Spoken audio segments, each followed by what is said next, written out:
Di sebuah kota besar di Jawa, seorang pria bernama Aditya menerima tugas kerja yang mengharuskannya pergi ke sebuah desa terpencil di kaki gunung. Ia tidak tahu, perjalanan ini akan mengubah hidupnya selamanya.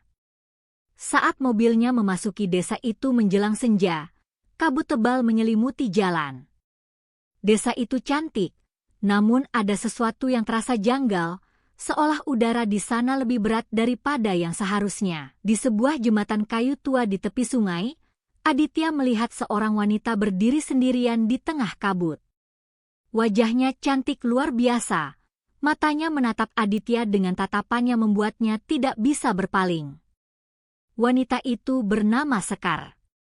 Mereka berkenalan dengan natural, namun ada sesuatu yang tidak wajar.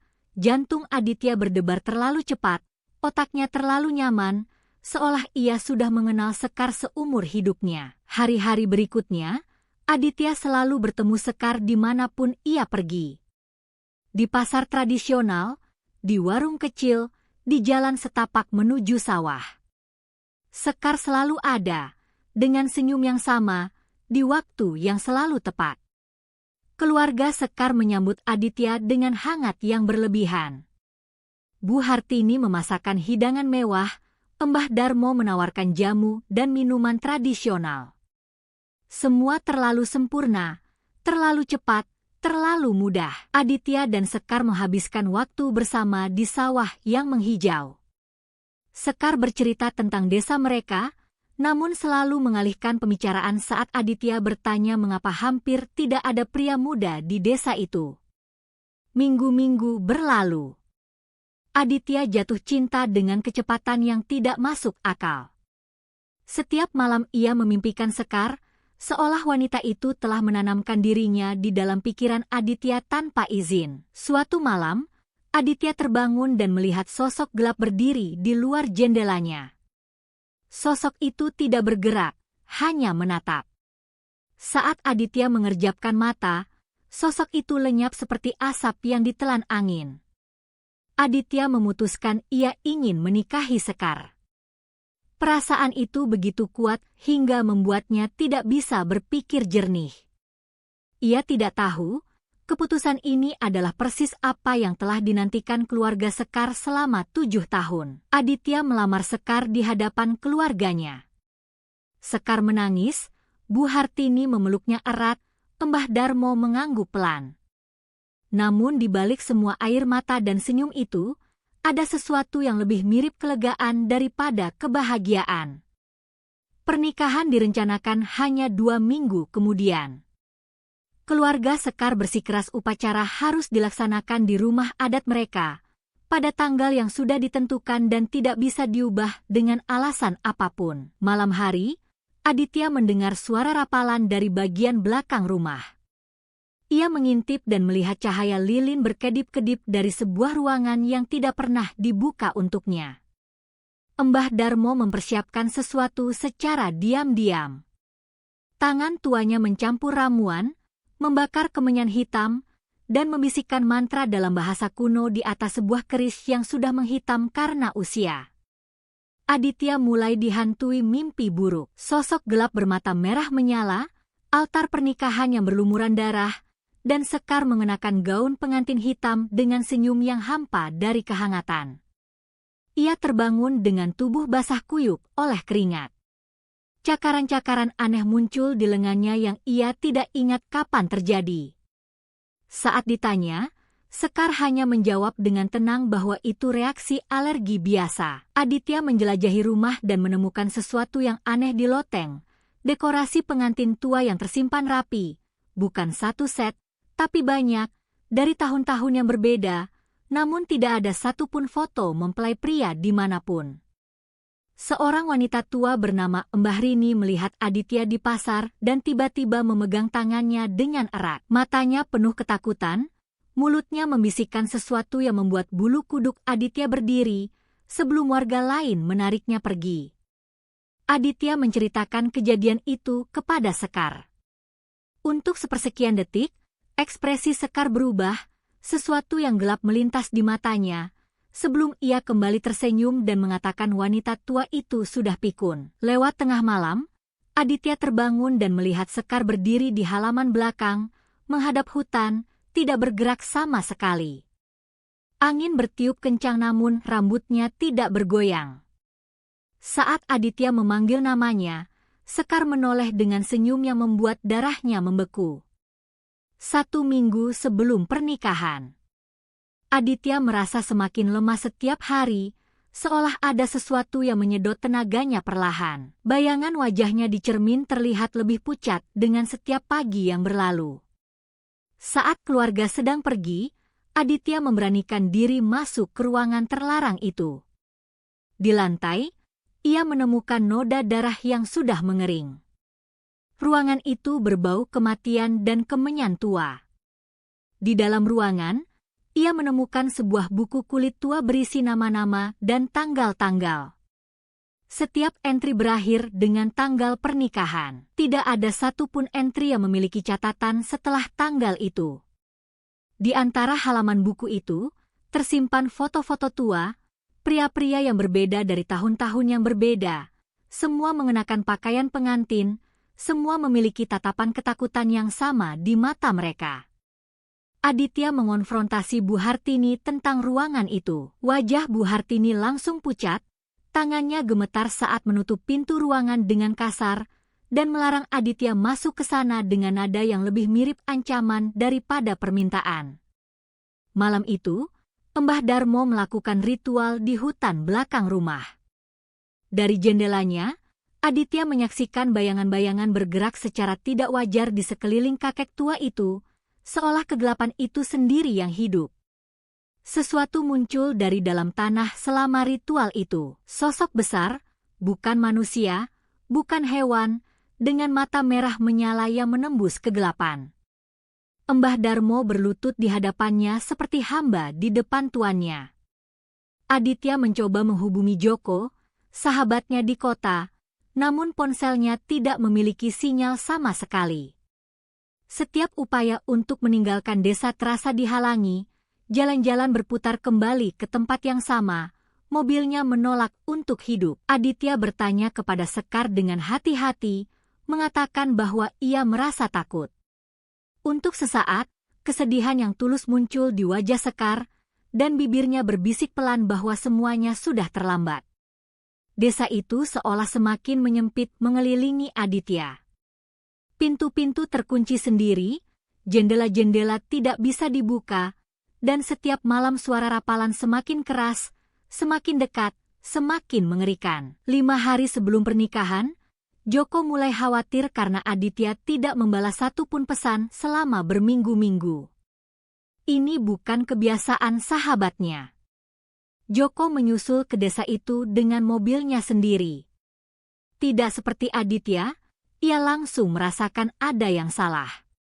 Warga desa menatapnya terlalu lama, dan udara terasa berat seperti menjelang badai yang tidak pernah datang. Joko menemukan Aditya dalam keadaan kurus dan linglung, hampir seperti orang yang berada di bawah pengaruh sihir.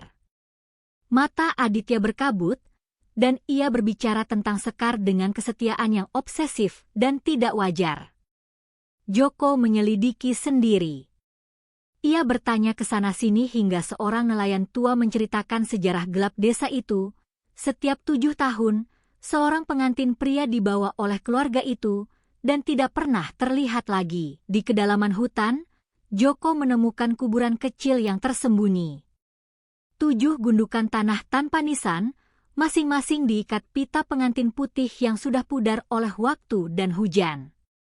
Joko menemui Mbah Rini, wanita tua yang pernah memperingatkan Aditya. Dengan tubuh gemetar, ia menceritakan kebenaran yang sebenarnya.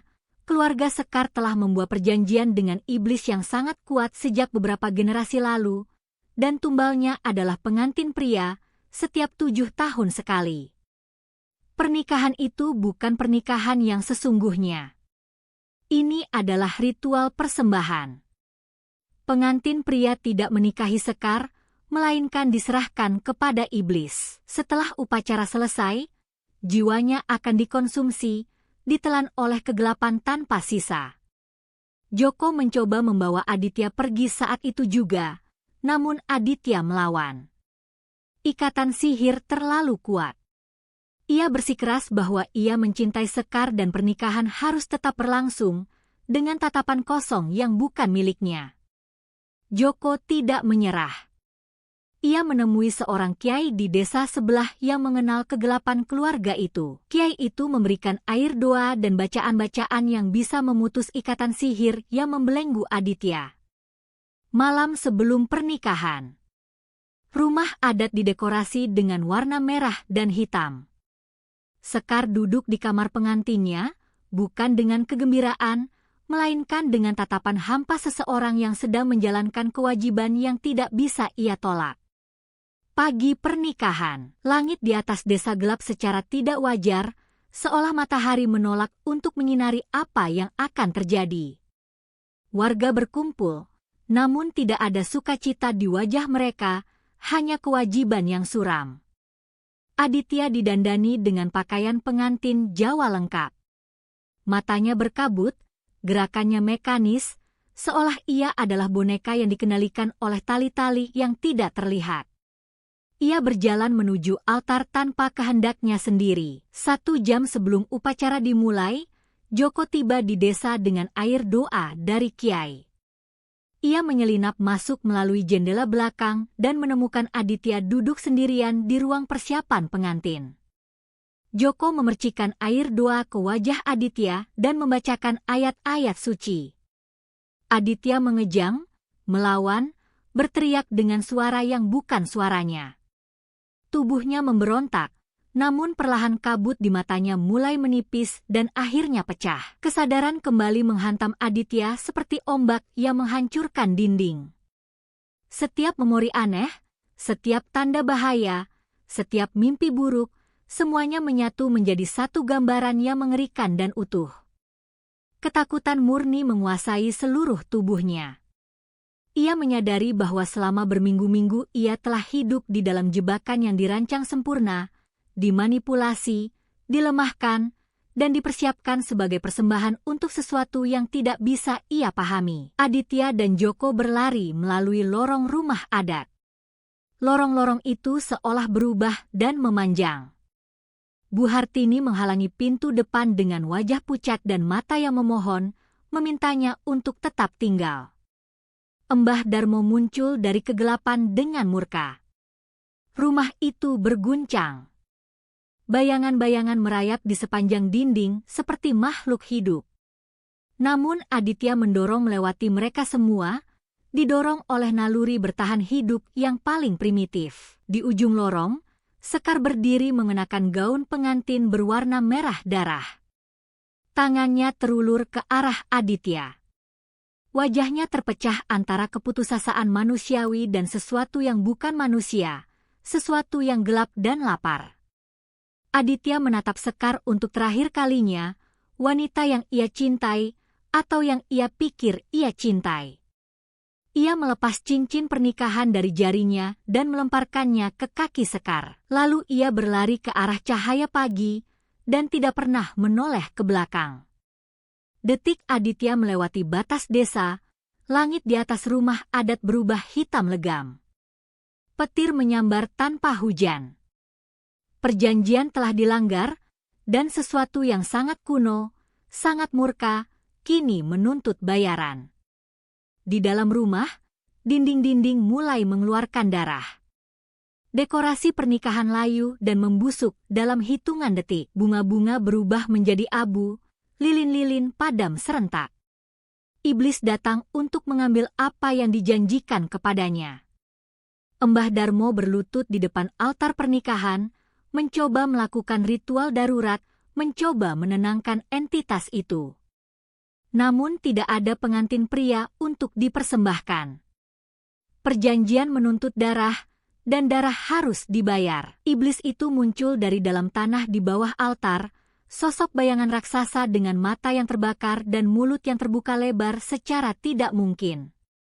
Lantai retak, udara membeku, dan suara geramannya membuat seluruh desa bergetar. Iblis itu berbalik kepada Mbah Darmo terlebih dahulu. Orang tua yang telah melayaninya selama puluhan tahun ditarik ke dalam tanah, berteriak, dikonsumsi oleh kegelapan yang sama yang telah ia puja dan layani seumur hidupnya.